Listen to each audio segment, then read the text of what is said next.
So hello and welcome Lily Ray of Brooklyn, New York, an SEO professional, DJ and drummer. You're the senior SEO director at Amsive Digital and head up a team of SEOs. You've also published quite a lot of content and are a proponent of the EAT movement. I guess, your family was quite technical. What were some early lessons that you learned from your family that helped shape your mindset and approach to your work today?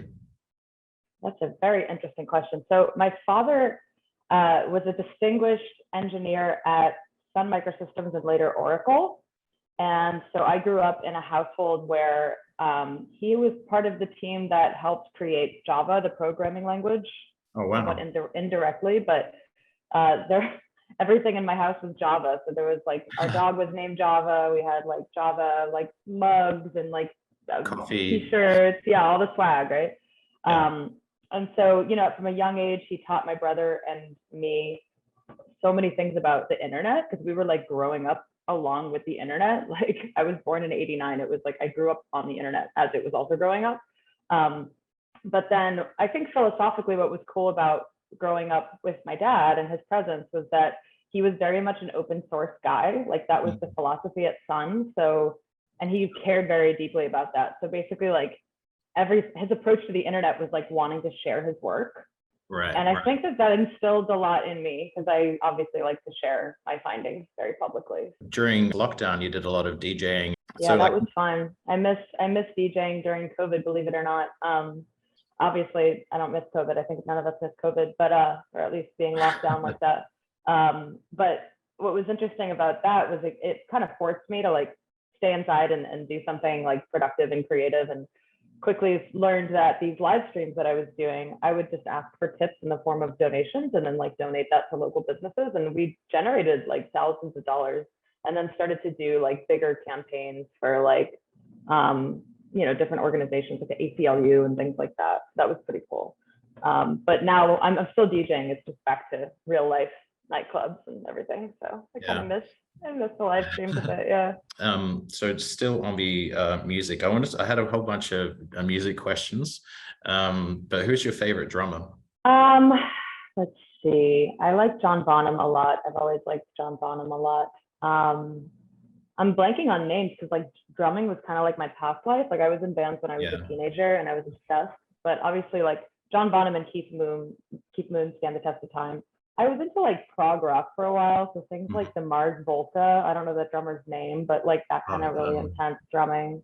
And then like Neil Peart, like just like really technical drumming was really exciting for me. I've got here mentioned Strokes and Dandy Warhols, but they're some of my favorite bands, and you played with them.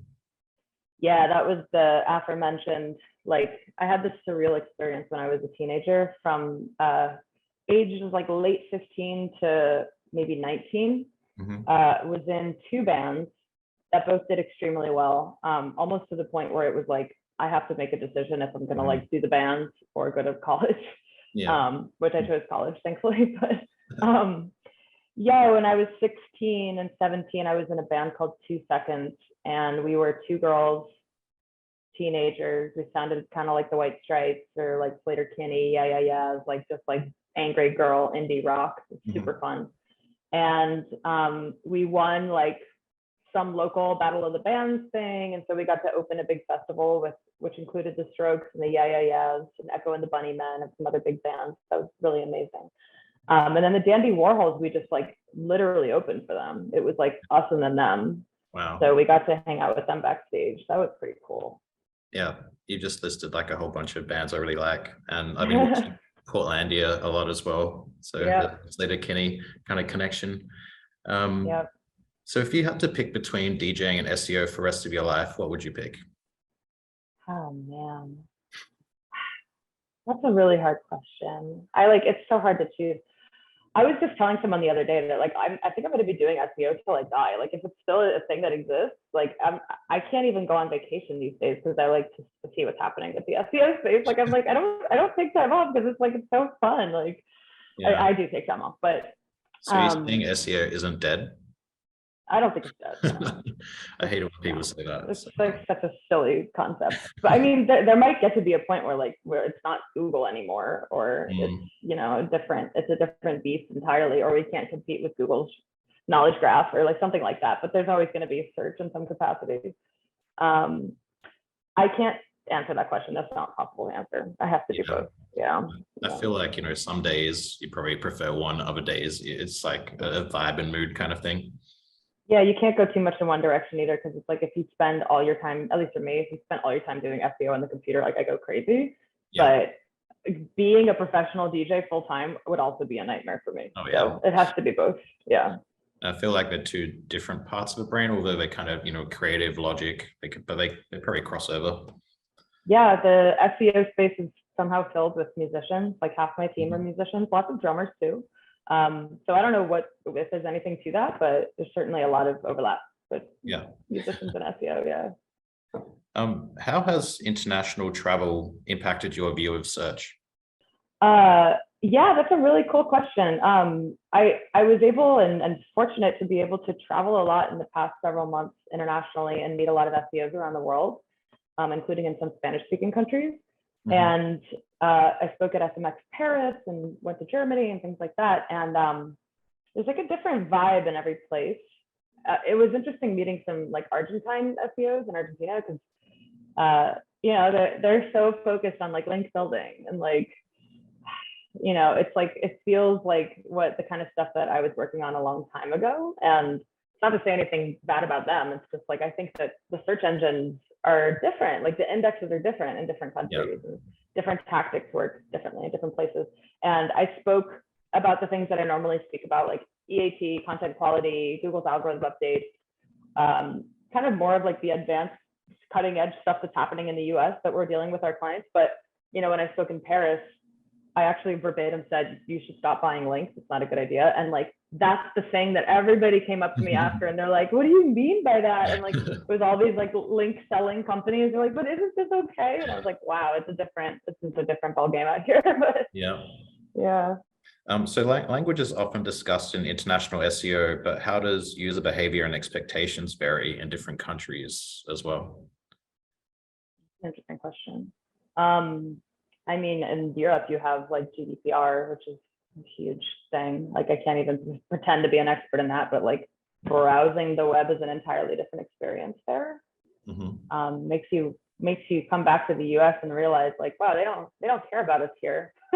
Like, they don't care about our privacy in this country at all.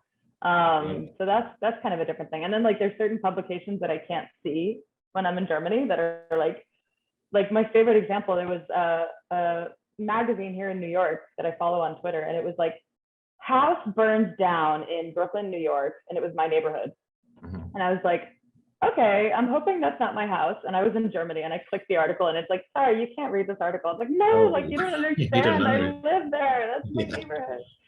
So there's a lot of that.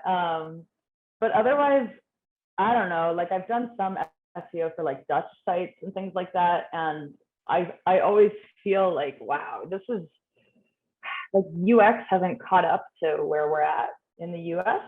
Some of these websites feel very dated to me in many cases. That's probably a huge generalization, but it's nice to be in the country where Google operates, because you kind of get to try out the latest and greatest stuff that they're working on.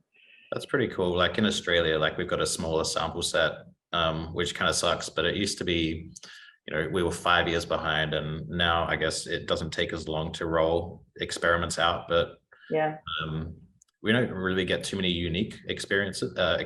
We get a lot of, I guess the end result of what they have concluded works. What is the weirdest SEO experiment that you've seen Google do? Okay, the weirdest, I knew exactly the answer to that question when you said it, and probably people already know what I'm going to say because I made a really big stink about it when this happened. But in August of last year, Google decided that they wanted to roll out this new system for displaying titles, organic titles. And I immediately started tweeting about it. Some people started tweeting about it. And then there was a whole backlash from the SEO community. Oh, they've always been doing this. I'm like, nope, they've not always been doing this. And then eventually Google, like 2 weeks later, was like, yeah, we changed things. They basically determined that they sometimes know better than us when a title should be overwritten, and using any number of other sources. So like the headline or anchor text in the website, external inbound, anchor text coming from other people's links, like so many different places. And the result of that was like probably, the majority of it was probably fine or unnoticeable, but there were many different outliers that looked awful. They were like truncating headlines in the middle of the sentence and it didn't make sense. They were cutting things off in a way that didn't make sense. They were displaying the wrong numbers from the page. So it was like one of the first times that I've seen Google roll something out that, like, sorry if you're listening, Google, but it was like so not ready to be rolled out yet. Yeah. But then they tweaked it and they fixed it. And like within several months, it became much better. But yeah, we had clients that were like affected by that on a revenue level. I remember seeing like, menu items in the titles and privacy policy and just, they were scraping, like, sometimes the machine learns poorly. Yeah, and it can damage businesses a lot in the interim. That was the frustrating part. And is there anything you'd like them to do? Well, since we're talking about that one, I'd like them to be able to give us a solution for not overriding our title tags, but that's wishful thinking. I would also, God, I have to think about that question. There's probably a lot of things that I want. There's features that I want in Search Console. It's kind of a different conversation. Like I want to be able to see top stories, want to be able to see featured snippets. Those two come to mind. But in terms of Google itself, better attribution, more attribution when things are pulled in from other sites. Not putting like in 4 pixels light gray where they got it from if they pulled the data from somebody else's site, like things like that would be nice. More transparency. Yeah, exactly. And what do you think Google's end game is with the types of experiments you've been tracking?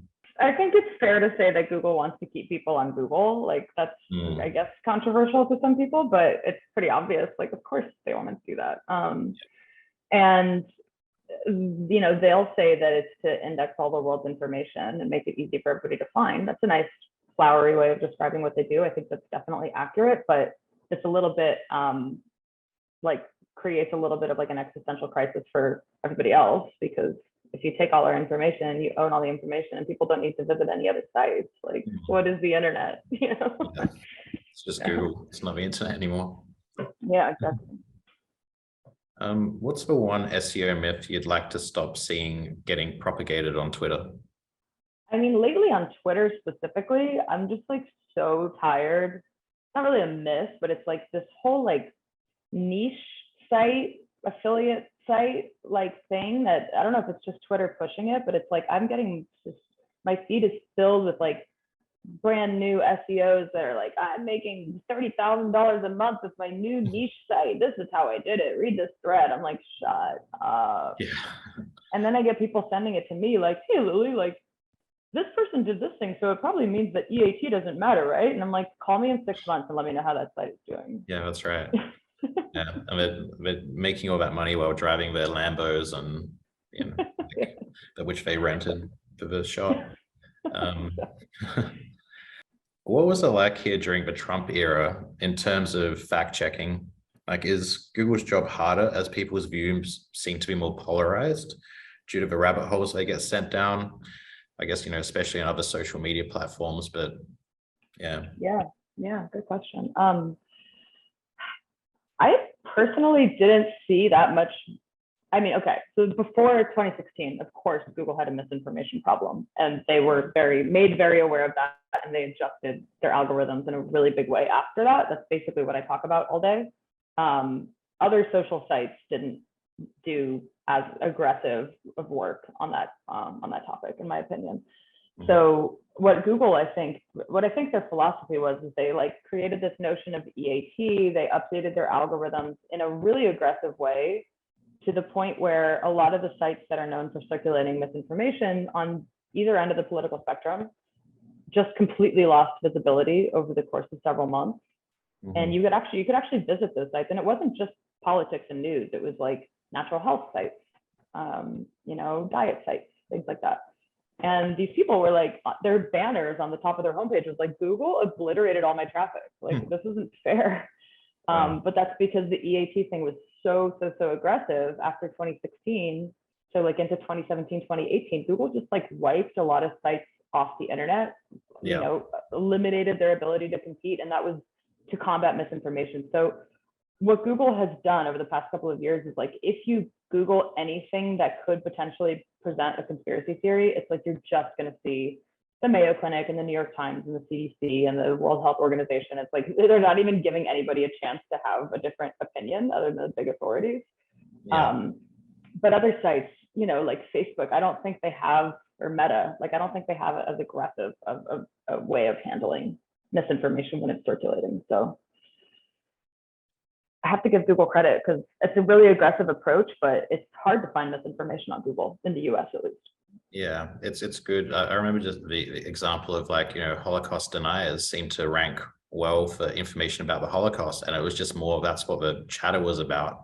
It was about, there was more chatter about the denial of it rather than explanation of the event. So therefore that started ranking. So they must have, just worked out a way to kind of, you know, look for the facts in a different light. Yeah, they actually have a video about this. So it's something called like How Search Works or something like that. It was published in 2020, and you have people at Google explaining that exact example. They're like, it was brought to our attention that when you typed Holocaust, it was like a Holocaust denier website. And we realized we had to make a lot of really big changes to our algorithm to avoid that from happening. And even to this day, like just recently, somebody Googled like desk ornaments, and it was like in Google Shopping, it was like Nazi like paraphernalia. And Google was very quick to be like, that should not be happening. We're going to look into it. So I like that they're really like open to fixing these types of things as quickly as possible. Do you like talking about EAT, or do people like asking you about EAT? And also, what does an EAT audit entail? Great question. I still love talking about it. I think some people probably believe that I talk about the same stuff all the time, but I don't think that's true. Like, I think that Google's getting smarter about EAT. Our strategies with my team are changing, and we're learning and adapting. Google's quality rater guidelines literally just changed last week in a really big way that impacts EAT and your money or your life as concept. And also the world is changing. So, and I think that's actually what I said before about like a lot of sites not being able to rank. With the May core update of this year, we saw a lot of those sites starting to be able to rank again. So I think Google has like, you know, dials that they like turn up and down during different world events or for, you know, whatever their goals are as a business. So I love talking about EAT because it's an ever evolving topic. People do love to ask me questions. Unfortunately, I can't answer most of them because my Twitter inbox is open. It's like, hey, Lily, love your work. Here's my situation. It's like 20 paragraphs. I'm like, oh, like I wish I could help you, but I don't have time. And the EAT audits are really fun. I'm working on one right now. It's a fun area of SEO because it's not a checklist ever. It's really just like, I don't know, you get to use so many different parts of your brain, so many different types of data analysis. What I like to do is pull in data from many, many different sources. So I use information from the site itself. So like through custom extraction, I'm pulling in a lot of different attributes about the page and like cross-referencing that with performance, even things like the author name or the sentiment of the type of content that they write, or like how much social engagement it's getting all that data in one place and doing an analysis can help companies understand like, oh, we do really well when we write about these topics, but we can't get any traction when we write about these other topics, for example. Yeah, so every audit's a bit different. It's I guess it's contextual and on the brand's positioning. There's a lot of reputation management kind of stuff that they can tap into. And yeah, that's definitely a big part of it, is like understanding the brand's reputation around the internet, seeing if there's anything they can do there. Lately, I've been much more focused on like the content itself, because I really believe that Google is getting better at understanding EAT through the language.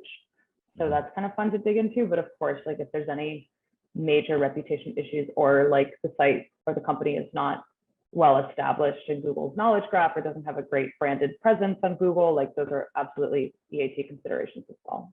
I've been getting into intermittent fasting lately, although I wrote some of this before I came to America, like keto and boxing. What do you love to eat, and how do you keep fit, especially with a busy travel lifestyle?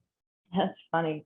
I don't know if it's one specific thing, but I eat pretty clean. When I travel, I don't. But I love like vegetables. I love salads. I love like, I was vegan for a while, but I kind of gave up. I really like smoked salmon. I love like smoked fish. But generally speaking, like a very healthy, hearty salad with like nuts and sprouts and avocado and like maybe some like clean protein or tofu or something, like that's my jam. I did a pizza tour in Williamsburg, so I went to 5 different spots. So good. Grandma slice. That's for 2. Oh yeah, yeah. Oh, vegan pizza, by the way, there's some vegan pizza places, not just in New York, but in different cities that I've been to, where they're using cashews as cheese, and it's so good. So good. Try some vegan pizza, not like the crap you get at the supermarket, like bad vegan cheese, but look for a place that's doing it with cashew cheese. It's the best. When you hear the term digital empathy, what does that mean to you? And what would be your definition of digital empathy? So how can we understand a person at the other end of the screen better, I guess, as well? Yeah, that's a really good point. I mean, I think that's like the most important skill for SEOs to have. And not everybody has it, but like I think SEOs sometimes lose sight of what they're doing because they're so in the weeds, or they're looking at like, how many 404 errors did I find in Screaming Frog? It's like, what are we doing here? You know, it's like, did we think about how the user is going to get to this site? Did we think about the fact that when the user Googles the name of this company, there's some other company ranking above them? It's really confusing. Or like, just like putting yourself in the shoes of the searcher, of course. And then, you know, I like tools that illuminate really low volume, long tail questions. So like Google's Question Hub, for example, is questions that people didn't find an answer to on Google. So they like specifically submitted their question to Google, and like you get some really emotional stuff in there. That's like, wow, people really need Google's help on really specific topics. So it's important to dig through that so you can kind of get an understanding of where your user is at. Yeah, and you kind of understand where they're coming from and why they're searching. I think Will Reynolds did a talk a couple of years ago at MozCon where he was trying to empathize with, you know, like just understand the state of mind the person might be in. Will is such an inspiring leader. I encourage everybody to listen to his talks and watch his videos and everything, because he really changes the way you think about, well, still will. Where do you see the internet in 2023? Do you think virtual reality, video search, TikTok, that kind of stuff will impact our lives?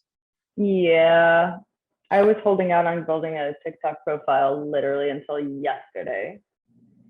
And I was like, I'm never going to join TikTok. And now I'm like, I feel like the future of my career at this point kind of depends on it. Like I've been hearing from people in the advertising space that are doing interviews right now that they're like demanding TikTok as like a knowledge skill, like a skill that people have. So I'm like, okay, great. I do think it's going to change the way people search. I also think that just like visual search in general is going to become a bigger thing. I don't think people realize how amazing Google Lens is and other similar products, but that's going to change search behavior a lot. Yeah. Oh yeah, I've been using that a lot. I've been taking screenshots at workshops and conferences and just going Lens, copy and paste words. It's amazing. It's amazing. Yeah. So many use cases. Yeah. It's great. A game changer. Yeah. Finally, what's on your Spotify playlist? My Spotify playlist depends which one. I'm currently listening to Flot, F-L-O-T. I don't know how to say that in French, but Flot d'Amour by Lemongrass. Cool.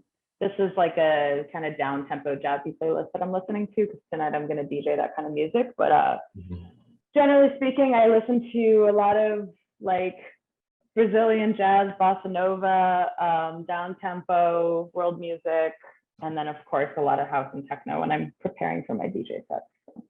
Oh, that's cool. I listened to some of your SoundCloud. There's some interesting stuff there, so I'll add a link for sure. Thank you. Who should I interview next? Good question. Selfishly, Roman Damery on my team, he's on my team, I get it, but he's just the most amazing SEO that should be a million times more famous than he is. He really runs the ship on our team. He's a technical SEO genius. So, and he's also just like one of the most fun people and good friends in my life. So he's a great person to talk to. Also, Crystal Carter, she's a rock star. She's just like doing such amazing work these days. She had the most incredible MozCon presentation. And I love the way she interviews and speaks and everything. So you should definitely talk to her if you haven't already. Oh, nice. Cool. But yeah, thanks for your time. Awesome. Thanks so Cool. much for having me.